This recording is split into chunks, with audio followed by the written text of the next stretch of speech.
Another show of Reseller Evolution. I'm Scott. And I'm Carl. And we are on podcast number 21. Yep. We can now drink in the United States. What's that? We can now drink in the United States. Oh, we can now drink. Yes. However, we just, that's a whole nother story, Carl. Jeez. That's what I like living about Canada is you can start when you're 19. So it used to be here in Ottawa, it was 18 because we'd all go across the border to Quebec. Oh, that's true. Yeah. So Hull was the party place because we could all be there when they're 18. And to be honest, they cared more about money than they did checking your IDs. Yeah. So people started going over at 14 or 15 or 16. Who knows how young? Yeah, for sure. And we used to go in a little bit earlier too when we were younger and stuff. And my first bar I ever entered was a strip club. And nice. Yeah, right in Pervert's Row with a beer, and I'm like underage. And some guy tried to sell me drugs. He was a professor at a university, so he got it. He got the good stuff out of like that they would grow at the university. Oh my god, that was my experience. That's a good start. That's a good start. I'm like, the bars were open later too. I think they were open to like 4 over there. Yeah, 3 a.m. or something. I wasn't a huge partier really. Yeah. So, but yeah, we would go over for a while, but. That's not what this podcast is about. Number 21. This podcast is not drinking and underage drinking. and strip clubs. It's and strip clubs. This is number 21, and it's a study of postcards and pictures. Oh, we're resellers. I thought we were barflies. But... I know, right? But yeah, a little less mature, I would say. Oh, okay, but, you know.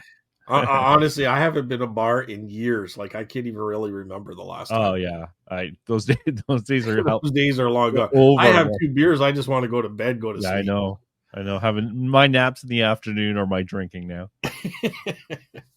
All right. So, well, before we get into the postcards and the photos and go down that rabbit hole, how was your week, Carl? The week was good. When I went to the garage sales and then the community garage sale weekend here in Ottawa. For me, it wasn't as good as the previous one. It was okay, but I picked up a couple cool things. Like one of them, those big crock pots with numbers on them, like Easy United States or whatever. Yeah. So I picked up a crock pot made in the United States. It was number 3 USA. Has its lid. The lid has damage to the top cap. It was $5. Oh, so it's like for $5, I'm going to pick up those things. I see them all the time at the auctions. So yeah, this was a case. It's like I'll spend a few dollars. I talked to my wife. We're already planning on just keeping it for plants or something like that. Yep. But it was just like, okay, I'll learn a little bit. And I picked up a bunch of badges for mostly the senators, but a big bag full of different ones for $5. And this Toronto Maple Leafs, from 1992 badges in there too. So for $5, I couldn't say no. And some of them are brand new. Yeah. So basically, I'll sell one and pay for the whole lot. But the sell-through rate is horrible. It's like I looked and there's like 250 listings for pins, and in the last 90 days, 50 have sold. So that ratio is 5 to 1. You know, but whatever. It's not like it takes up a lot of room. How was your week? Well, my week was pretty good overall. Few sales on eBay, but again, I haven't really been listing. I've been focusing on the booth. And I went, so let's just backtrack a little bit here. I went to a private pick. My uncle, who's been in the antiques for a long time, he's in his kind of getting into his later 70s now. And he's kind of getting out of it. But he's been doing it for years. He was called to appraise some antique stuff at an estate. Some of the lesser stuff they were just getting rid of after the family picked it. And he thought they called and said, if you're interested in anything, come over. So he asked me to come over with him. It was a good little pick, but not huge. Just a few little things. Had to some of these older places, lots of stuff from the 30s and different things, but the house was run down, hasn't been lived in for a while. The hydro is off.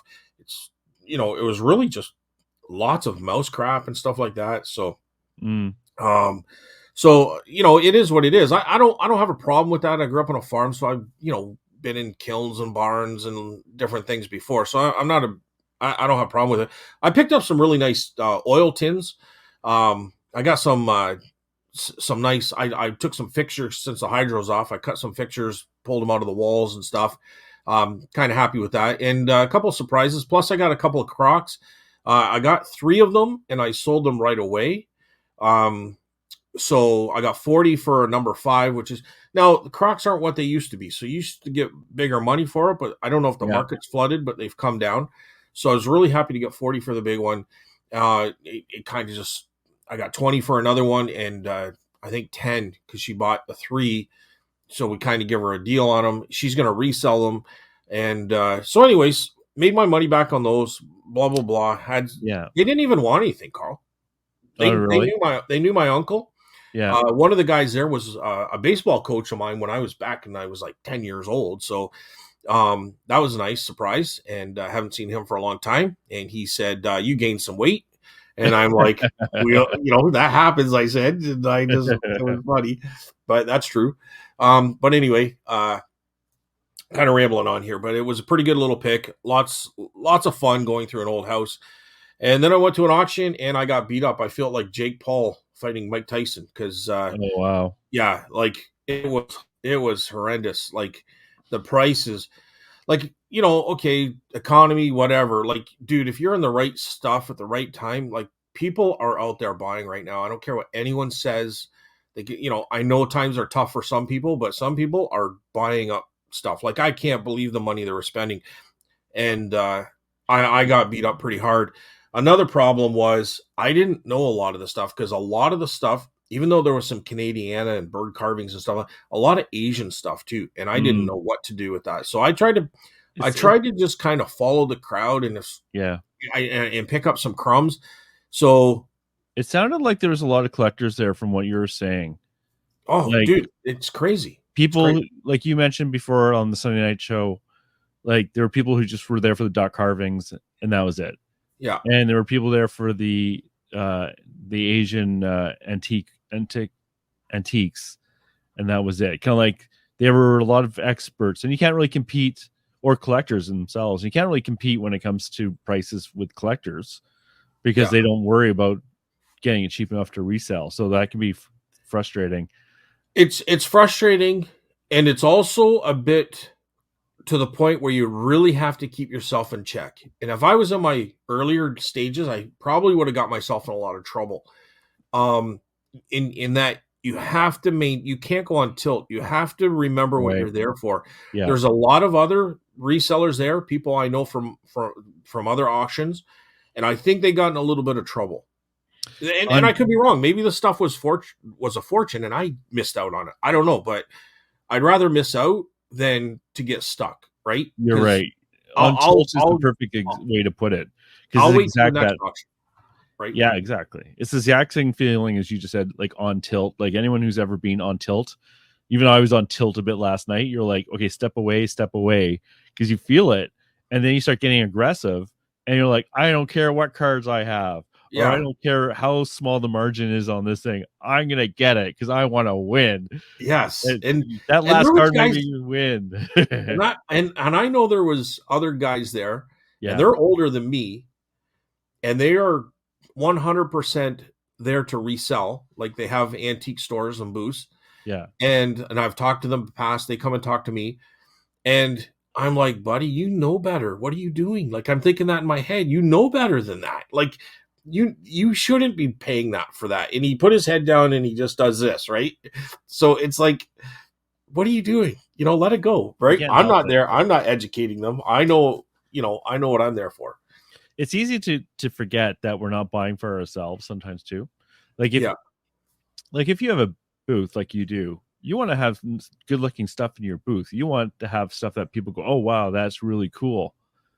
But if you're not making any money on it, you know, it's easy to convince yourself to buy that stuff for that reason Yeah, rather than to actually, at the end of the day, put some money in your pocket in profit. I can see that happening. Or like if some people forget this is your booth is not your personal display of your antiques, right? And right. so some of these guys, like I get a feeling some of these guys don't really even care about profit sometimes. Sometimes I agree with you. I agree with you because sometimes it just like you either got a museum or Yeah, like I don't know what you're trying to do. Like even I was kind of a willing, but I went in this knowing that they're probably going to go high, and I was willing to get these bird carvings because they hang from the ceiling and they would look so cool in the booth. And yeah, it's more of an eye. It's like it's the time I had the bearskin rug. I didn't pay much for it, but it wasn't for sale because I wanted it to draw people in. I was thinking these birds, and they went ridiculous, dude. I went up to over $300 on this folk art Canada goose. It was huge. It was gorgeous. It was old. And it was not mine because somebody else just kept bidding, I and I'm know. like $300 sort of makes sense if I don't want to make a profit. I just kind of want it, but anything over that didn't even make sense to have it. Like I No, don't think it's $500. Like I'm like I don't. I guess it's whatever someone's willing to pay. So in certain auctions, maybe it could represent a $500 piece, but yeah.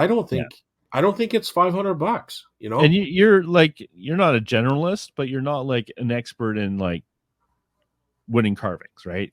Like you're not the type, like if you look at the name on the back, like if you see it signed, right? right? You're not necessarily know who that's going to be without looking it up, I assume, right?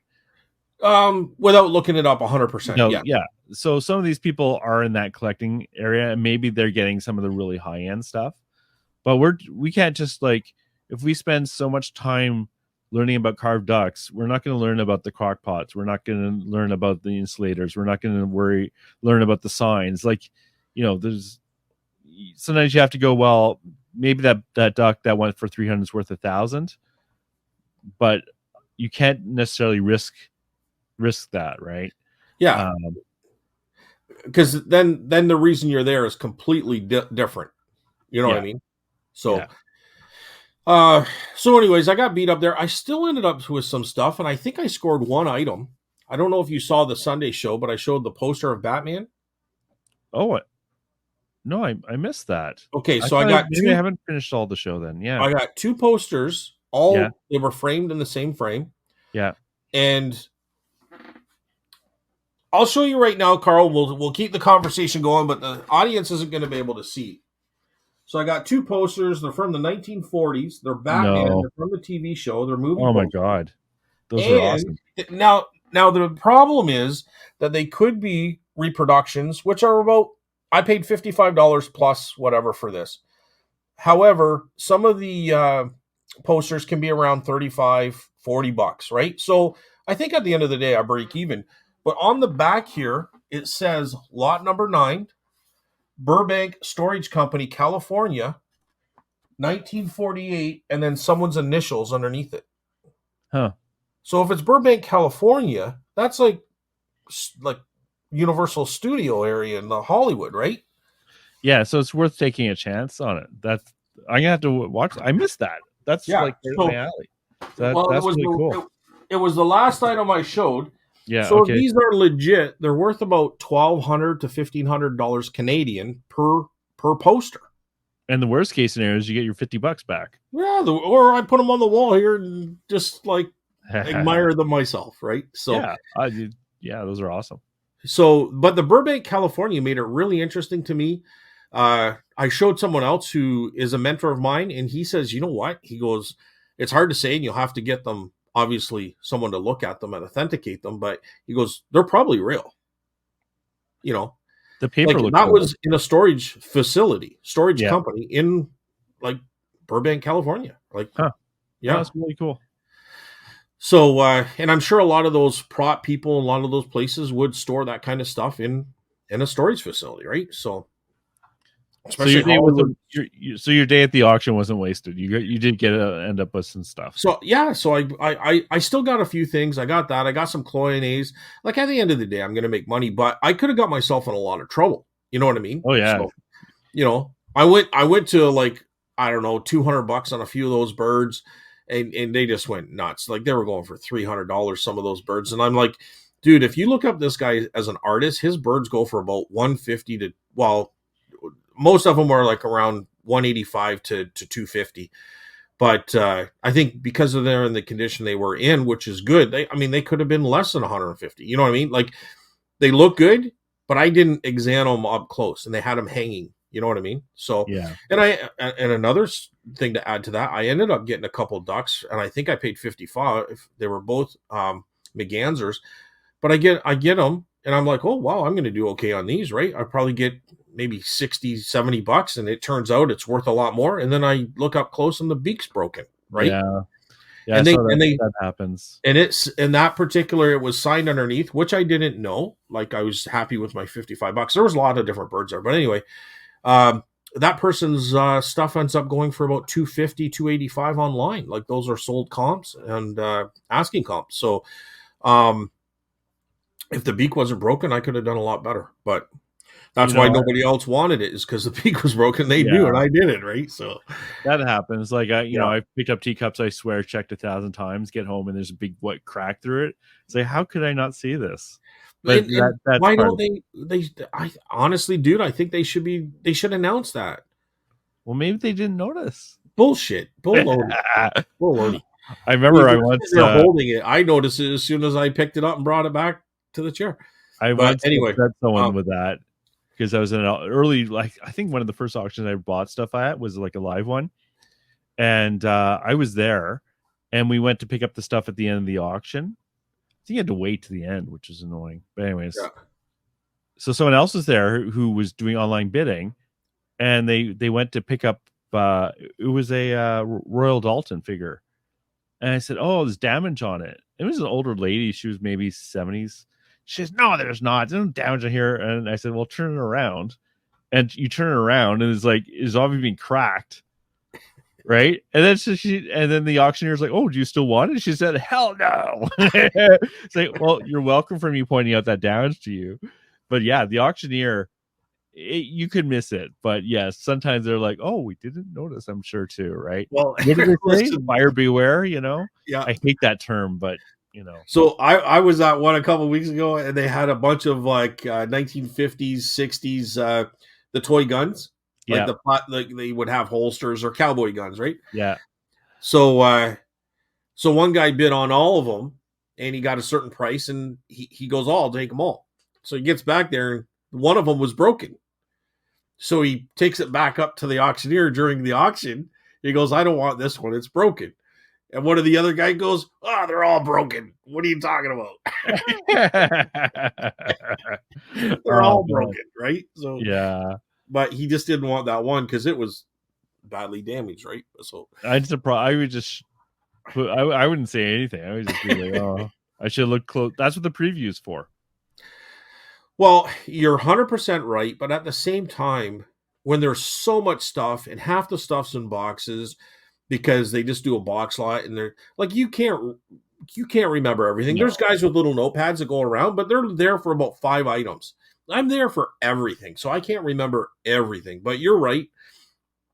They do bring the preview. You do have the chance at a preview to look through things, right? But my goal is to buy everything, and I get a small percentage of that because I'm outbid on everything else. But if I could buy everything for $10, I would, so. Yeah. And for every, and I don't mean 10 each. I mean, if I could buy the whole lot of stuff and just give them $10, that's what I would. That's pretty good. And, like once in a while you'll get those lots with $50 or $100 items in it that pays for the time you spend $100 and it's worth 20, Yeah. I'll be honest with you. Like, I mean, there's the odd time for sure where individually I might have lost on an item. But overall, like when I calculate everything in that day and what I'm always making money. Yeah. You know what I mean? If you calculate everything in that day, like even though I got beat up on a lot of things, which means I only bought a few boxes of stuff, I still got a really nice folk art, Nova Scotia folk art, just a little dresser thing. I'm going to put it on a video. I if it doesn't sell, I have to go back tomorrow and take photos of it. But, what was I going to say? I got the Batman thing, which could really be something interesting, so like you always pick up stuff, right? So, yeah. But yeah, it's frustrating when you're getting beat up so bad. It's just like, holy Christ, man! I don't think I'm getting anything today.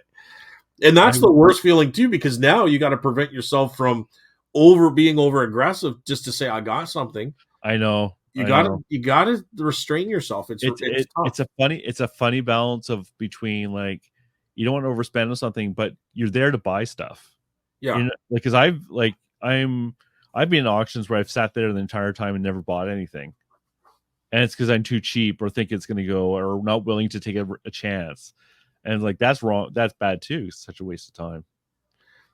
But no, what are you gonna do? But it's fun, right? Oh, dude, I love it. It's the best life. I'm the happiest I've ever been in a lot, like probably ever as far as work's concerned, because it doesn't even feel like work. What's that phrase? If your job is something you love, then you don't work a day in your life. Yeah. And that's how I feel right now. Am I working many, many hours and up to 2 a.m, 100%, but I enjoy it. I love it. I don't want to be doing anything else. So therefore, it's not as hard.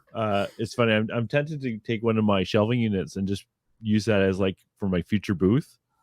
Like anything I feel that will go well in a booth, just put it onto that shelving unit. But I have a feeling if I do that, I'm just going to be like storing the stuff forever, or like using it as an excuse to buy stuff I shouldn't be buying. So I'm going to think about that. I'm gonna tell a little story about my uncle.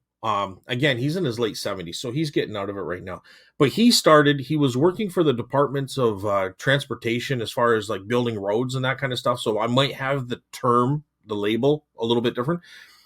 So they were doing a roadway, and they got into some sort of old dump where there was a lot of old bottles. Yeah. So after work, he would pick those old bottles up, and we're going back in the 60s, right? Like he was very young. So he would grab those old bottles and he would take them to a local antique store, and he was making more money on those bottles than he was working for the Department of Roads or whatever it was. So he ended up quitting and getting antiques. Yeah. He, and this is not a word of a lie. I can show you the book and everything. But so he worked his way up, and he did a lot of furniture. Furniture was a lot different back then. There was one piece of furniture that he sold, and him and his wife took the money. So what they got for that one piece of furniture, they went and bought a brand new Trans Am. Oh wow! It was a gold Firebird with the black. I remember that car because I wanted it, right? Yeah. And when I turned 16 was the same time they were ready to sell the car, and I wanted it, and they wouldn't sell it to me. But for sure, it's too much car for your first car, right? It was just too much. But it like, so I didn't know at the time, but he's told me that and they since were able to buy that piece of furniture, and it sits in their living room, right? Oh, so really? Yeah. So that's funny. A lot of those old timers, when you listen to the antiques, like even I went to an auction a couple of weeks ago, and they had these huge, beautiful, they must have come out of a church, but there were two beautiful, large stained glass pieces, old wood on them. And the guy just held his hand up, and he wasn't putting his hand down. He ended up, I think he spent like $1,700, which was a total steal for them. And he said he bought them 40 years ago. He sold them, and he's been following him and seeing him come up every once in a while. Yeah. He knew this collector that had passed away, and there was his estate. He knew they were there, so he came and grabbed them. And he was not putting his hand down. He was an older guy, probably in his 70s, and just a young, skinny guy. Just like, if I'm in my 70s and I have the energy some of these guys have, like, you can't tell me this job's hard, because it has its hard point. Don't get me wrong. I'm not trying to fool you. But at the same time, it keeps these guys going and alive. You know what I mean? You want to keep your brain going too, right? Yeah. And he was so happy he got it. Like, I don't know if I'm that age. I hope I'm as happy to buy something. You know what I mean? These guys, like, they got more energy than I do, some of them. Like, they are so into this, and they love it. He was so happy he got it, and it went to the right place. It come 40 years back to him, right? So if you can keep the passion for anything for that long, it's really deep in your soul, because it's like, because a lot of the guys I know have been doing it 30, 40 years, and they're just as excited. And they've never sold a thing on eBay. Yeah, some of them have not. Yeah. So should But we go on to talk about the comments from last week's show? We're half an hour in. sure, Carl, let's do that for sure. Okay. For sure. So the first one is from Doing It Wrong. Yeah. Most collector plates are like $10 sales. My best collector plate was the Disneyland plate from the 50s for about $100, exactly like you said. Value in the valueless. Yeah, that's like a saying I say a lot. I love those categories. There's so many like that. If like another good example is like sunglasses or pencils or tapes or whatever. It's like where 90% of the stuff has no value, but if you can learn that 5%, I think it's worth it. And for me, the big thing is you'll always see collector plates at the thrift stores, or I saw them on the garage sales this weekend. I made a mistake of saying, "Oh, there's collector plates." So started opening them all up. It's like, no, I don't need to see them. Yeah. So that was I agree with you there. Doing it wrong. Yeah. I'll say the second one, and then you can do the one from Randy. Okay. So doing it wrong. Today I learned, stay the heck away from cameras unless you can make a profit off parts and repair, because there's more to understand than my puny brain can manage. So this is after a show where I talked about cameras. Yeah. And I was like, oh my God. I talked to Scotty about it before and after the show, how hard it was to talk about cameras, because I must have picked one of the most difficult things to talk about to try and give advice for, where I don't even know everything, but it just, there's a good reason that people are overwhelmed. But it, like I said, cameras are one of those things that it's like the difference between cameras and like the value and the valueless is like with collector plates, 90% of them don't, or 95% of them don't have value. But with cameras, it's like more like 80% have value. Yeah. So, but yeah, you have to get over that. Like, if you're really scared, just start with the easy ones, like the 35 millimeters. Like, just learn that stuff, or if you can get them cheap enough, because otherwise, and honestly, I have quite a few too. Is they're prime death pile stuff, because each model can be a little different. So yes, it was a very difficult episode for me. I'm still a little traumatized by it. Or pick up any digital camera that is not Kodak for under $5. Yeah, there. Because if you make a mistake, it's only a $5 mistake, but you'll make up on a couple other cameras that you buy later on. But at the same time, you'll learn very quickly once you start. You'll know what to look for. Or you can just do what Scott here does, which is just sell to Adam, and Adam will happily take your cameras. 100%. You even had me scared. I don't think I say anything after the show, but once I'm listening to the show, like in my car, I'm like, holy cripes, Carl, like you got me scared. And I've sold a few cameras before, but recently I've been just bundling them up and then loading them up and making a deal with Adam. And I think I'm going to keep going that route because, well, Adam's very knowledgeable, and he's even offered to come and test them for me. And I'm like, dude, just give me an offer. You know what I mean? You know what I paid for most of them. Even I hate to make it worse, but even things like testing the light meters on the cameras are all different. Some of them batteries, some of them don't. Some of them you have to like make sure that it charges, like they self-charge and all of this stuff. And I hate to say it, but if you don't put that information in your listing, someone's going to ask you, does the light meter work? I should have stuck with one thing. So I'll continue. Dude, yeah. I'm glad you went the route you did, to be honest. Like, I might have been more work for you, but it opened my eyes a little bit more. And I'm like, I'm doing the right thing. Like, if I'm getting a $200 camera and I'm paying $5 for it, like Adam's probably offering me 100. I'm probably saying, no, let's do like 50 or 60. You know what I mean? Yeah. If he's tested and it works, that kind of thing. So like, I'm happy with that. Like $40, $50, whatever we decide to do. He always offers me more and I bring it down, or I'll throw in some, a Ouija board or something to kind of spice it up a bit. Yeah. But that's a lot to learn, and kudos to you. But so the second half of doing it wrong, he says, I have a box of cameras we accidentally, quote unquote, bought at auction for almost nothing that we have no idea what we're doing with. They're probably being there for a year or more. Maybe I can find some more time for research. I don't know. Yeah.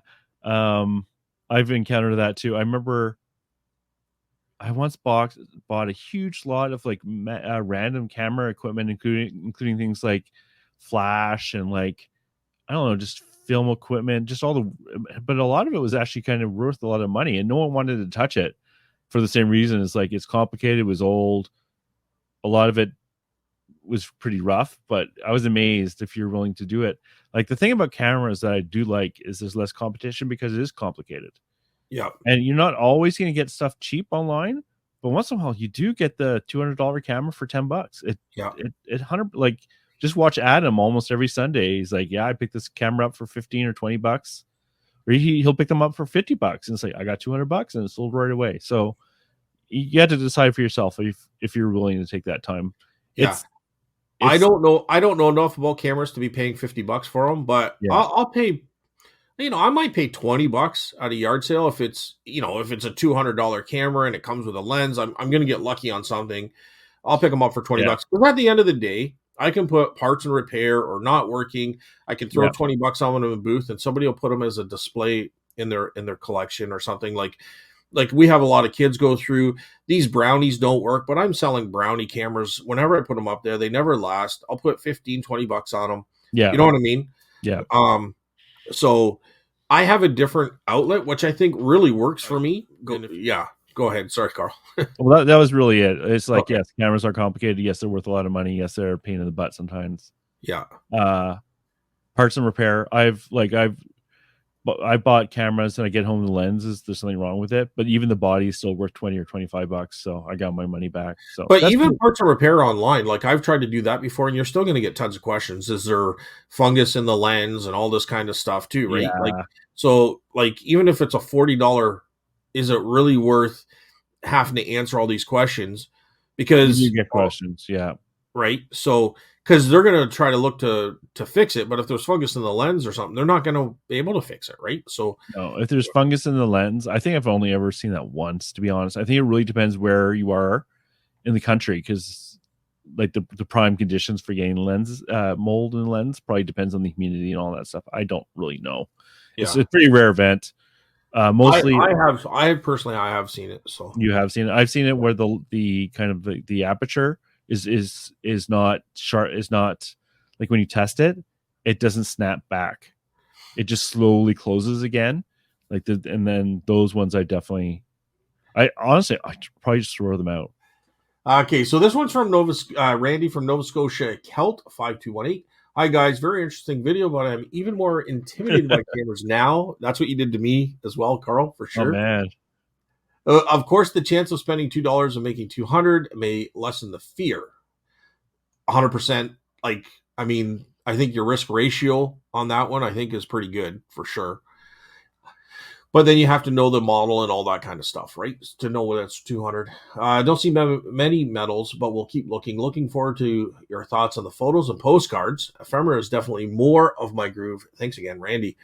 I love ephemera. So, I count them as ephemera. Like they definitely are ephemera, 100% for sure. Photos, I mean, not as much because they're not really paper. It's not like it's advertising or something. But no, 100%. So thanks for the comments, guys. Anybody has a comment, we'll read them out. All right. So we got all this done. We're half an hour into the show. So let's go with what we're supposed to be talking about. Carl, what do you got to say about postcards? Okay, so we're going to talk about postcards and photos. I'm going to do finally. I'm going to do the postcard stuff. Okay. So I really enjoy postcards.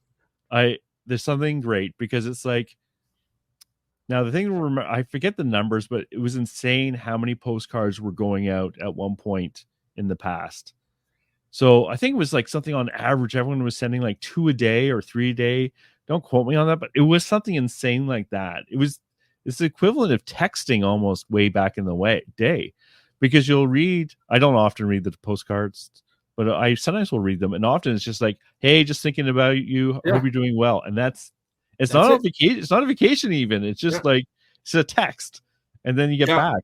Because we're having fun. Kids are doing well. Hope all is well. Yeah. May or Jenny or, Exactly. Yeah. Exactly. So my point being with that is they made a lot of postcards. Yeah. And there's different eras of postcards. Now the ones that I concentrate on are really the ones from about 1901, 1900 to about 1945. And don't get fooled when you see like a postcard from 1910 and think this is like over 100 years old, it must have value. It's like, maybe it depends what it is, but I would say most postcards I sell, and ones like a common ones, are like between $4 and $5 American plus shipping, and I sell a lot in that range, and it's still worth my time to deal with that, because there's a few reasons. So one thing about postcards is that they're really easy to store, really easy to list, and really easy to ship. Now the bad thing about them is they're really slow sellers. So don't think you're gonna like be selling these in 6 months. Sometimes it can take 6 months or a year or 2 years or whatever. It's just, but because they take practically no room, and usually the amount of money you invest in them is so low. Like I try, people say, well, how much do you pay for a postcard? And really the answer is depends.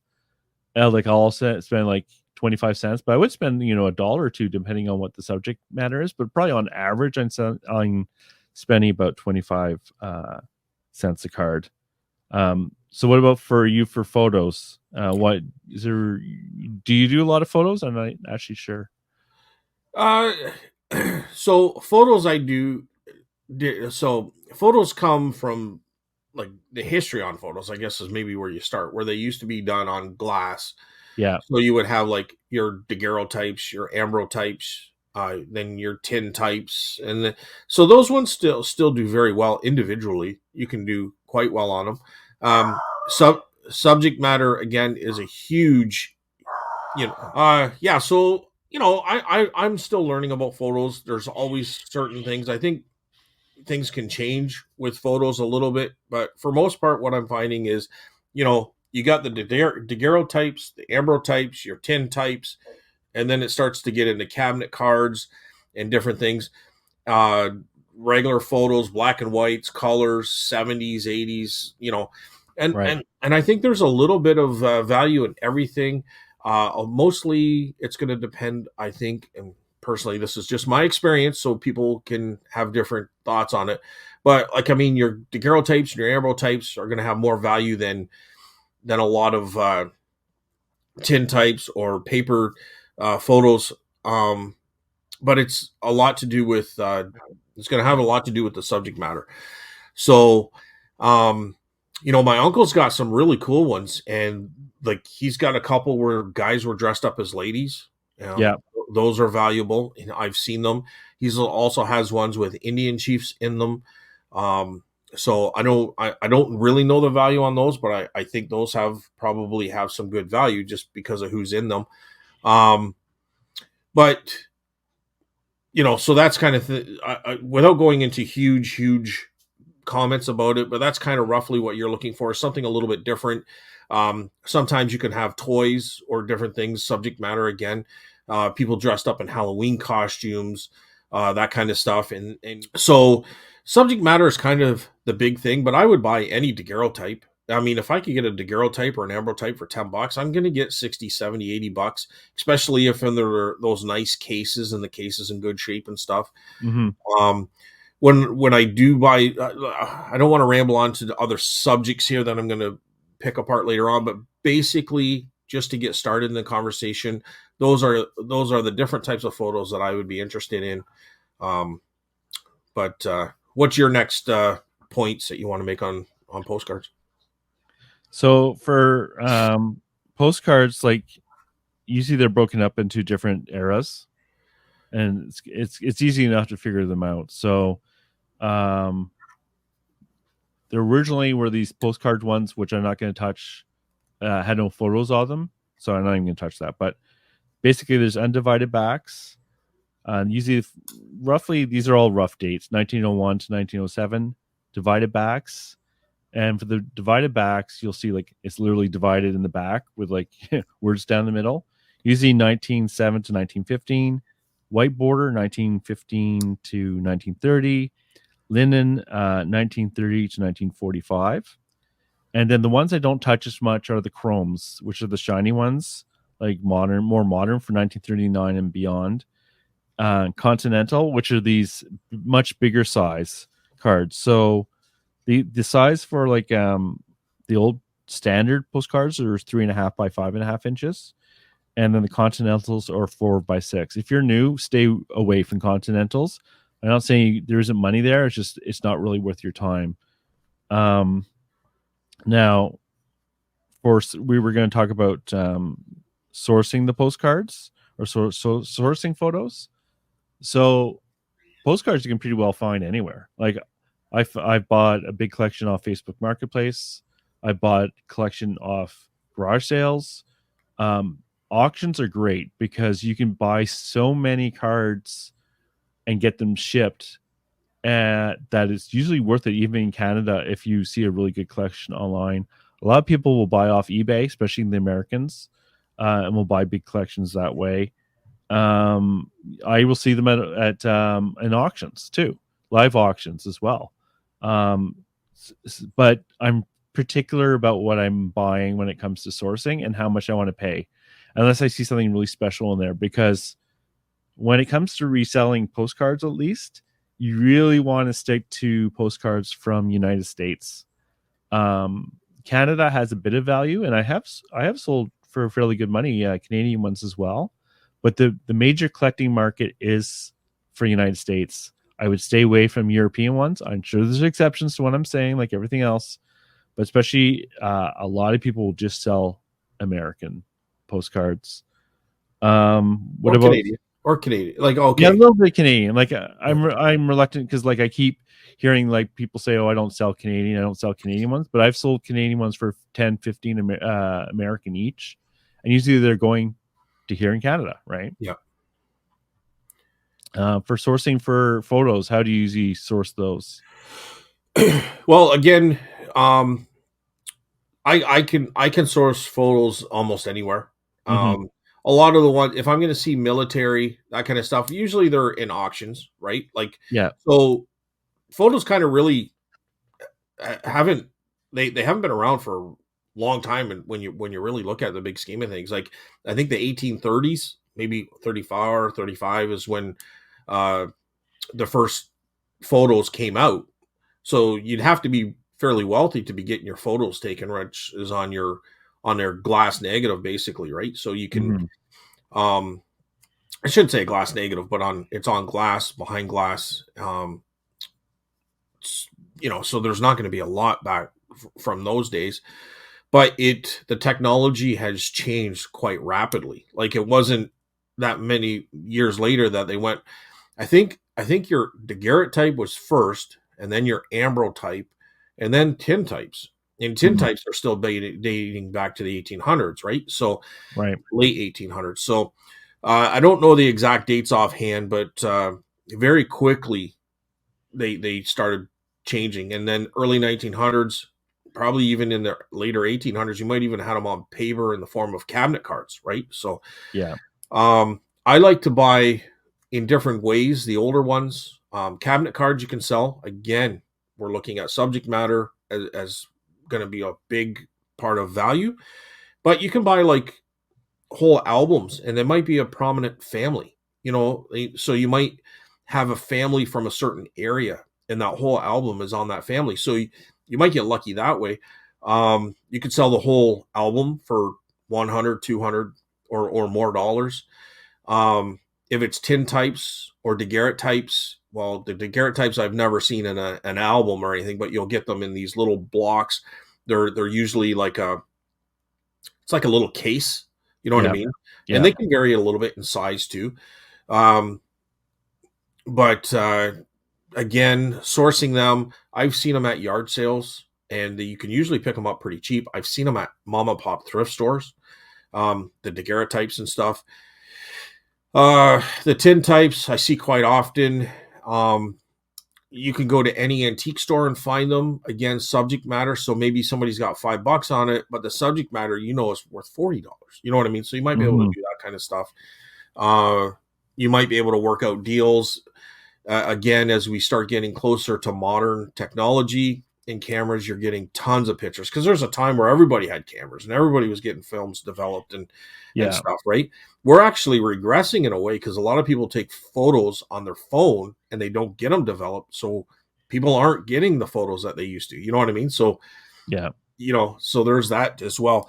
But for the most part, as far as sourcing is, again, yard sales, auctions, estate sales. You can pick them up just about anywhere if you're lucky, as far as the older ones as well. But for the most part, those are going to be where I buy them. Yeah, I think the only photos like I would stay away from are like the ones from 1900, 1910, 1920s, 30s, 40s that are just boring people because I think they were produced a Well, lot of photographs and they're cool, well, but I'm gonna agree but there's always exception to the rule. Now, in if there was once, and this was probably from the 80s and 90s, might even have been from the 90s, but it was one of those point and shoot type cameras type thing, right? And yeah. they were at a wrestling match, Well, see, that's different. That's not right? just That's what I'm that's not what saying. I was talking So, about. Yeah, yeah. so subject matter is huge, right? It's And the same with people, postcards. Yeah, yeah. So, yeah. I was talking about like the family photos. Like you've seen them a thousand times of like brother sister just standing there. It yeah. could be old 1920s, but no one knows who these people are. They're pretty boring looking. It's not like they're dressed up or anything. They're just like standing there. I would stay away from those. I see people trying to sell big lots of that stuff. I honestly don't think there's a big demand for them because no one cares about Uncle Joe from 100 years ago, like unless they're related to you, or Uncle Joe is like, I don't know, dressed up as an alligator or something interesting. Like it won't. They just But produce a lot of that stuff. if you can't, like, if you don't buy the lot, you're not going to know what's in there. But there could be like a Yeah, parade, right? yeah. They're like I know certain small towns might be a parade going on or something. So I mean, it depends what you call value too, right? Well, So then if you get again, a lot that's of not like the 12 normal. pictures, what's that? Yeah, I was gonna just say that's not the normal family photos I'm talking about. Okay. Like you when I bought photos. So example, just last week I sold a whole bunch of 1960s and 70s air show photos, and I Yeah. sold 15 of them, and I got about a buck each American, $15, because they just weren't. They're okay, but they just weren't. Even they were of old airplanes. They weren't that interesting, right? Um, when you're buying photos and often postcards, you're buying in big bulk, so Yeah. your cost per item is you want to keep it low because a lot of it will be that junk. Even with postcards, you'll see something really cool and it only has like a value of a couple bucks, right? It's the way you buy these things is like um the nice thing with postcards too is like when you're listing then you're bulk listing. And I find that's the best way to list anything is when you have a lot of similar items. So for listing, how do you list the Oh. photographs? So a lot of times I'll just put them in the booth. Because I'm picking this stuff mostly locally. So like Yeah. I'll have like 1970s. We have a park here, and it used to be quite famous for its Christmas panorama, to the point where they would bus people in from like London, Ontario. They would bus people in from Brantford, Hamilton, like bigger cities. Yeah. Mostly it was elderly people, but they would have buses and they would drive through the park, and you would see these panorama of Christmas, like Santa Clauses, and they'd Right. have all sorts of characters. Um, it's still going on to this day, but I don't think it's near. I think everybody's probably got this park in their in their town now, Yeah. but it was quite big when I was a kid, and so people like to see, like, people would have walked around and taken those photos of those things, right? So I would sell the negatives or the photos, and in some cases it's just negatives from the cameras, right? Mm. And I would sell them out of the booth, right? So I don't even necessarily, like, I remember there was a guy who had, I don't know, I think I had 40 or 50 photos from hockey games, and they were all from the 1970s. But you see the teams, the players, the people in the crowd, right? Yeah. So I sold that out of the booth for about $60. So a lot of the stuff does get put in the booth, but if I'm going to list it online, like I've done full albums of people or cabinet cards as a lot, you know what I mean? Yeah. That kind of thing. Again, the Garrett types, I sell those out of the booth. Um, the Garrett types are quite desirable, right? So you can get easy $70. If it was something where I felt like, wow, this is someone famous or something that is very rare, like maybe a guy dressed up in women's clothing or a certain chief, I would list that online. I have not found that kind of old daguerreotype photos, Right. but I definitely have uh, negatives. I've film reels. Film reels are kind of the same thing, like Washington Trip 1965 or Muskoka Cottage Yeah. 1940s, or 50s, right? Right. So I've sold that 60s, that kind of stuff. But I'll put those online. So for me, for listing for postcards, it's quite a bit different than photos. I use a scanner, so I have an Epson scanner, and basically I just feed through all the postcards at once, and it takes photos of both sides. You don't need to have a scanner to list postcards, but if you're listing a lot, then the investment's definitely worth it. And then what I do is when I had the listing up on eBay, I actually do a Google Lens, not with my camera, but just directly on the picture itself. You can right click on a picture, and I'll look to see if there's any solds out there. Um, and if there is, then I'll just take those, for comping of the value. Often I won't find comps, and then I'll just price them maybe at $7 or $8 if it's something special. If it's something normal, just $5, because you're going to drive yourself nuts if you try to properly price every single postcard you have. Now, that being said, there's certain postcards that I'll put to the side. So I guess we can talk about what to look for in postcards that are kind of special. So like I said, I don't do continentals. Everything is the standard size. The older, the better. So I would say like the content is almost number one of importance for a postcard, but age is number two. 1900, 1910, 1920s, those sort of things, which is going to be the non-divided back and the divided back. Some of the linen ones are okay, but there's a whole bunch of like subject matters that I might take a little bit more time to look for. So for one example is any railroads, if it's a railroad station, if it's a train, if it's a ship, if it's a post office, if there's planes, like old planes or bridges, like all of those transportation stuff, old cars, like that sort of thing. I might take a bit more time to make sure that I can gain the proper value out of that. Another big one is old street views that don't exist anymore, or even if they exist, like you'll see them like, literally horse and buggy or just like very early cars.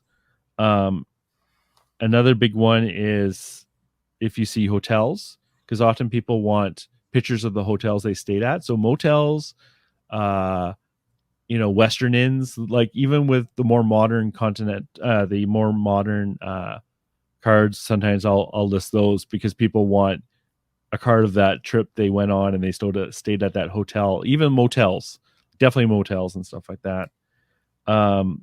There's some really valuable stuff. So if you see stuff from postcards from Asia, those going to have a ton of value. If you see Santa, especially green Santa, you can have a lot of value. Firehouses, ones where they have cartoons of animals dressed as people, that can be really good. Nudes can be good. But there's also like old Western towns, like any towns from the West that are old postcards, those can be really good because there wasn't like a ton.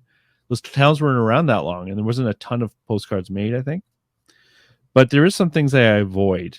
So if you see a postcard of like just a common, like here's a bunch of trees, like generally people don't want postcards of just a bunch of trees. Some really popular places, like the classic one is Niagara Falls. They made so many Niagara Falls postcards that they rarely have any value. Now, being said, I've sold them for $3 or $4 American, but definitely if you see a collection that's mostly Niagara Falls, that's someone getting rid of all their duds because they made so many of them. The same in New York. So if you see the classic things of New York, like that, that kind of triangle building there, I can't remember the name of it right now, but they made a ton of those. Or Washington Monument, they made a ton of those. So if a collection has a lot of those, I'll probably just pass by. Europe, if it's from Europe, like I said before, they probably don't have a lot of value either. So that's some of the basics. Like it's one of those things that go, like if you see Halloween cards, like some postcards, some of those are the most valuable ones. But you're also going to see a ton of Christmas cards. You can see a ton of Thanksgiving cards. And I'm not saying they don't have value. I'm just saying generally they might have a little less value than you would like. Easter cards, there's a ton of Easter cards. But if it's like an Easter card with a bunny driving a car, yeah, that can be worth good money. But if it's just like, here's a bunch of flowers that says Easter on it, probably not a lot of value. I would also avoid booklet cards. So like sometimes you'll get, like, if you went to, I don't know, Ottawa, you could get a whole, but like 8 or 10 cards all attached together, like in one booklet. Generally, those don't have value. People don't want that stuff. I'll breathe now. Okay. I wasn't sure if you're done or not. All right. Well, I mean, that's a good list, which I think is a kind of a bit of a crossover into photos as well.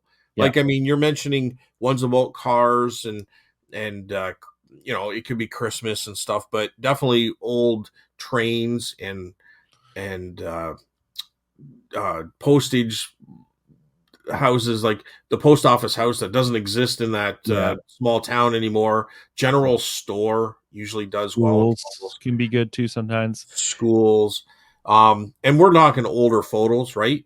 I think probably the one I have the most success with is military photos. Yeah. So sometimes they can be good individually, but a lot of times I get them lotted up.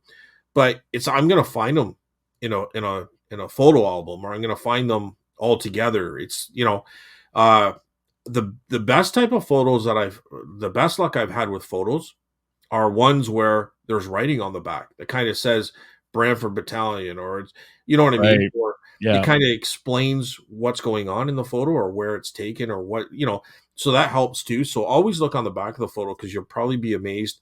And I'm sure everybody here does. Most of the people listening as resellers, but what's on the back, sometimes you'll find, like I found a box with a lot of information on military with photos. So I kind of lot them with the other pieces of ephemera, which are letters or home like tickets to get away from the base for a while. Like you can, get away, or Yeah. uh, Yeah. there was newspaper clippings.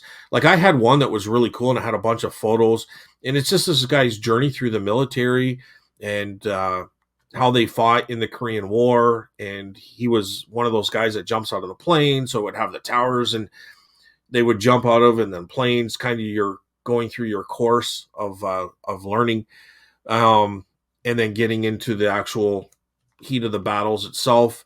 But I mean, the whole thing, like I didn't want to separate the photos from this because I think the whole thing as a package was important because it told a bigger story. Yeah. But the photos were a big part of it.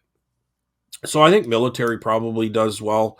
It does the best. I think I've had the best luck with. They sell fast, usually get top dollar for it.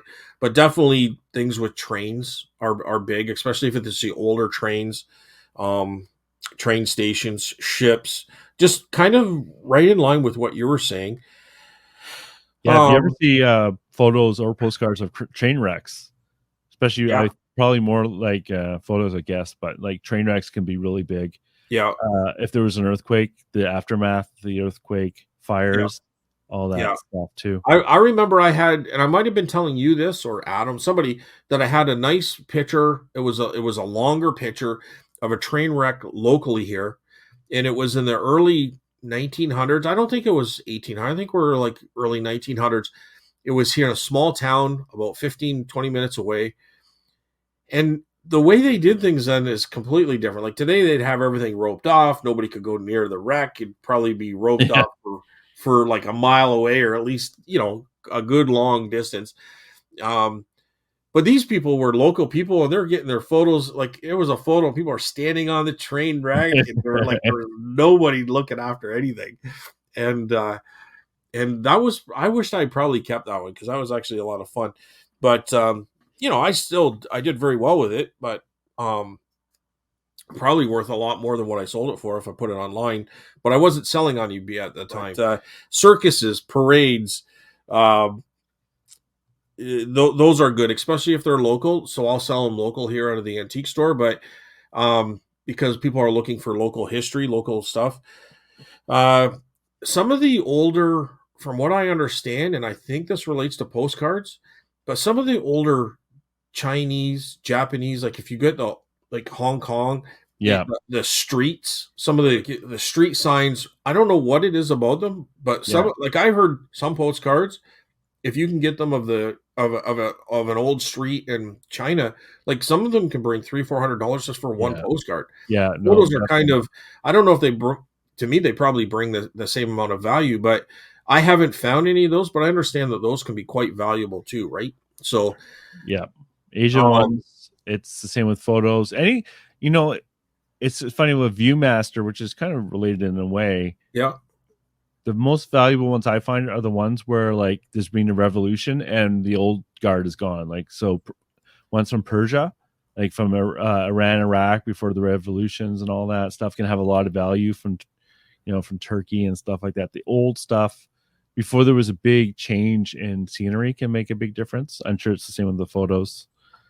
And sometimes I remember I went to this one place and they had these lamps, and I probably should have kept them. Like sometimes you sell things, but they had these lamps, and it was a dog that had chased two young boys onto this lamp post, and the lamps themselves would sit on the floor, and they're probably about 4 feet high, and there was matching. There was two.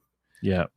And I also grabbed some photos from the same household. Just there was, because I would ask, "Oh, do you have any cameras? Do you have any old photos?" They had a couple of shoe boxes of photos. I found two photos with these lamps from the 1950s. Two photos with these lamps in the living room of this house, and I attached the one photo to each lamp, and I sold them as a pair. I think I got like $500 or $400 for them, but and even though I got that kind of money, I wish I would have kept them. You know what I mean? Like I just have a different respect for them, I guess now. Like I don't know, maybe not. I don't really collect anything, so I probably would have sold it eventually. But to see these lamps in the 1950s in a house in a living room with people sitting on the couch and the 1950s clothing. It was black and white, but I thought it was so cool. And that adds a lot of history to the lamps. And it's a 4-foot lamp. It's not like it's a little pop can size item. These were a statement in the house, and they were obviously very prominent in the photos. So I thought that was kind of neat too. But cars, boats, sporting events. I got some photos on race cars, probably from the mid 19 teens, kind of 1917, 18 type era. And they have writing on the back. Sometimes the fashion, people like them for fashion. So any type of big event. I mean, photos, there's so many reasons that they could be. And I think if you just stop and think about it, it makes sense, right? So you can just kind of say fishing, you know what I mean? Lodges, anything, right? So you just have to kind of know what kind of keywords you want. But I think pretty much anything can be listed and sold for the most part. You know what I mean? Yeah. I mean, the difference is, are you going to get $20 for a lot of cards, or are you going to get $200? You know what I mean? Yeah. That's kind of the difference there. And like I said, most of my sales for postcards are in the $5 range, but because I don't do any tracking on it. It's just a stamp, and I charge about the right amount for stamps. So, and the nice thing about shipping postcards, I can just go to the mailbox. so I don't have to do a special trip to ship out. I think there's a couple more things I just want to mention quickly. The other Okay. one is something called the Real Photo Postcards. Those have a premium. They can have a premium on them. It's basically they were photos, and usually I find they often will have white writing on the front. Not someone didn't write it, but it's part of the photo. It's just a way of seeing them. They can still sell sometimes for $5, but you have to be a little careful because sometimes they reprint. They've they've taken that original photo and they printed it, a few years later. You'll see the little dots though if it is not a real photo postcards, but those can be really exceptional because I think they're more rare in terms of reprints. The other big thing I want to just talk about briefly is the condition. So people are willing to have a little less pristine condition on old postcards. If it has writing or not, doesn't seem to matter that much. If it's used or not, doesn't matter that much. Usually the cards we're having on have 1 cent, 2 cent stamps. I know there's some exceptions for like if there's a rare stamp on there, I don't even honestly look because it can get overwhelming. If there's called a cancel stamp on it, there can be rare ones. I don't even look because it can be overwhelming. For the cards, it's like I don't like to see rips or tears, but sometimes we'll still list them if they're a good card. But a little bit of dirt, a little bit of scuffing is it's usually okay. All my listings basically say this might have been bent and stuff like that, and I try to be as honest as I can. But I think that's it for me for photos. I don't think there's anything postcards. I mean, there's nothing else really there. Just learn your eras because you're going to want to put that in the listing. And I think the most important thing is that's early and the subject matter. And if you get a big bulk, make sure they're not all Niagara Falls, and USA is good. Yeah, I think I don't really have any advice other than it's content, and I wouldn't pay a lot for them, and unless you know the content and you're familiar with it. But they're all going to be kind of their photos, so there's not going to be copies of these things, so they're individually unique. But I think there's keywords like military or circus or parade or Yeah. cars. You can kind of get a feel for the value. You know what I mean? Um, you can lot them up, so that's another option. As well. Shipping, piece of cake, really. You Yeah. know, if it's an individual photo, I sold. I don't know. I got $40 or something for it, but it was an old ship photo, and it was I don't know, probably 8 by 4. It was kind of like a rectangular shape, but I put it with a nice backboard, and I put it in a comic book sleeve with a Yeah. comic book sleeve backboard, and I put it in there, and it presented very nicely. You know what I mean? For values of cards when you're listing, just try not to go down the rabbit hole. I think it's best sometimes just to list it and then learn as you're going rather than trying to squeak out every dollar you can out of postcards. Because you will drive yourself nuts. And sometimes like I'll look at a card and think, oh, this is worth $20 and it's still worth $5 because they produced a lot of them. Yeah, that's it. That's it. 20. I think And Carl, what are we going to do for episode 22? I don't care. I'm not going to be here. What? What are That's you your talking about? problem thing. What are you doing, Carl? I'm going to Italy. I'm going to be getting Oh, nice and fat. Yeah, that's my plan at least. are okay? Are you going to do any picking in Italy? Yeah, I'm going to pick up all the antiquities and like smuggle them back. I'm sure Italy isn't fussy about that sort of thing, are they? I don't know, but you might find like a camera that's interesting, or you might Yeah, find something small like some postcards, some right photos, off the whole trip. See if right I can off do the whole trip. Pay it all, right? that. No, are you going to hit thrift stores just to see what they have? In Italy, no. I'm hoping to see antique stores while we're there, but I'm not. It's such a cram 2 weeks that I'm not worried about that sort of thing. But if we have a few free days, I might take a look and see if there's anything local. Yeah. I just have a feeling in these touristy areas, everything is going to be insane, right? It's not going I to see. small towns. Right, right. Okay. Well, good for you. Thanks. Have fun. Thanks. You and Amy enjoy yourselves. I hope you guys have a blast. Drink lots of wine. Will do. Lots of pasta. Are you and Amy wine connoisseurs? No, but we do like our wine. You But like we're your definitely wine? not connoisseurs. Yeah. No. Okay. No. But I like to Okay. eat. We're red or white? What do you guys? Oh, I shouldn't admit this, but I like white. I know Oh, that's like okay. ooh, everyone's like, "Ooh, you don't like red? Red is where it's at." But I like white. Yeah. No, I like the red wine better. White is good too. I'll drink them both, but usually it's the red. Okay. Well, that's good. My son's grandfather was born in Sicily.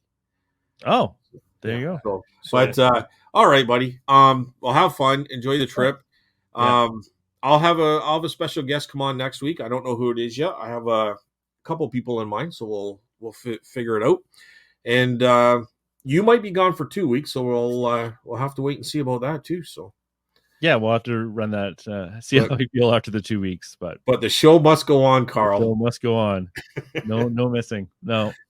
But All right. thank you everyone for listening. Yeah, yeah, absolutely. And we will be here next. So every Friday there's a new show. We are on Spotify or YouTube. So pick your choice of what you want to listen to. Enjoy your week, Carl. Thank you. And everyone, we'll see you next week without Carl. Bye everyone. Have a good week.